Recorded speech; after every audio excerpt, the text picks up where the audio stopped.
به این راهنمای سریع از سمنان ورک خوش اومدید. میخوایم ببینیم تو استان سمنان کجاها میتونید بنزین بزنید. اگه قصد سفر جاده‌ای تو این استان پهناور رو دارید، این راهنما مخصوص شماست.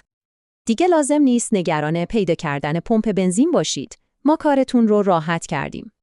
خب بزن بریم. اول از همه خود شهر سمنان. توی سمنان جایگاه‌هایی مثل جلالی و پیوندی خیلی سر و راست و کارآمدن. یه نکته مهم. پمپ الماصنعت جاش عوض شده. حواستون باشه.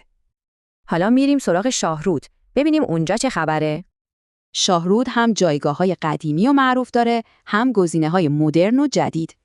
ماشینتون گازسوزه؟ شاهرود برای CNG و حتی LPG هم کلی گزینه داره. مسیر رو ادامه میدیم تا برسیم به گرمسار. اینجا هم چند تا جایگاه خوب با دسترسی راحت و سوخت‌های مختلف پیدا می‌کنید. حتی تو شهرهای کوچیک‌تر مثل مهدی شهر و سرخه هم لنگ نمیمونید. راستی، جایگاه سرخه خیلی جالبه چون یه جایگاه 3 منظوره است. یعنی هم بنزین داره، هم گازوئیل، هم CNG. کارتون رو راحت کرده. خب، بین شهرها چی؟ اونجا هم پمپ بنزین هست؟ آره، این چند تا جایگاه بین شهری توقف‌های کلیدی هستن که سفرتون رو راحت میکنن. و اما چند تا نکته آخر که خیلی به دردتون میخوره.